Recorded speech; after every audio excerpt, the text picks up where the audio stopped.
Hey, what's up, Anthony? Let me share something with you that's new in my life. The beard.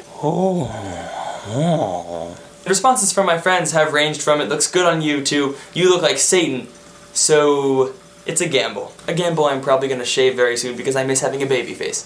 But Anthony, last week you also asked me for my thoughts about Black History Month, and wow, I really had to think about it for some time. First off, I think Black History Month is very important because it shows the struggles that an oppressed people went through to secure basic human liberties. But as I thought about it more, I started to find other problems with the month and the way we behave as a society. First, for a little background, the founder of Black History Month, G Woodson, wanted a year-long curriculum that focused on the diverse history and progress of the American people. Unfortunately, today's Black History Month doesn't satisfy those two main points because one, it's only a month. No matter what the cause or subject is, there is a bit of a problem with designating it to one specific month. Black history isn't something that can only be observed during one month of the year, like the 2014 Sochi Olympics. Black history is something that should be observed throughout the entire year. And the way that we've structured it, to an uninformed observer, it seems like February is the only month that we can or should study Black history, when that's obviously not true. The second part of Woodson's vision that wasn't fulfilled in our implementation of Black History Month is that Black history should be studied within the context of American history. Our attitudes make it seem like Black history is separate from American history. For example, my friend got a Malcolm X poster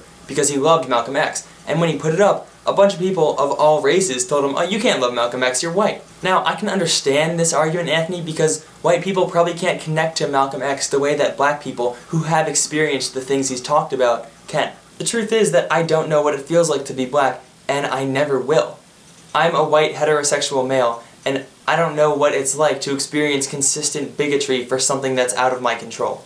But the thing is that even if my friend never had those experiences and won't understand them, it doesn't mean he can't appreciate that struggle or Malcolm X for wanting to help it.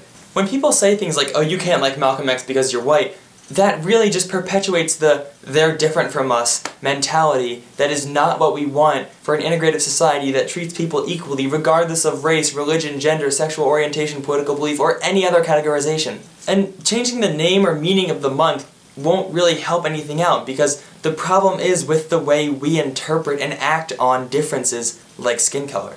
And I honestly don't know what I would do about it.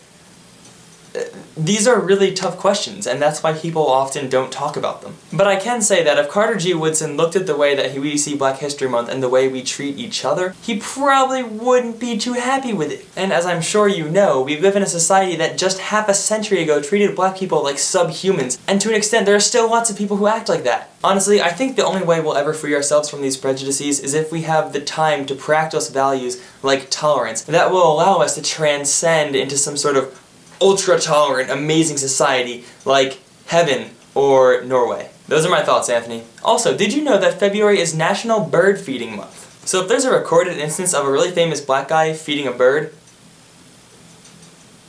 I wouldn't even be able to handle it. I'll see you on Friday, Anthony.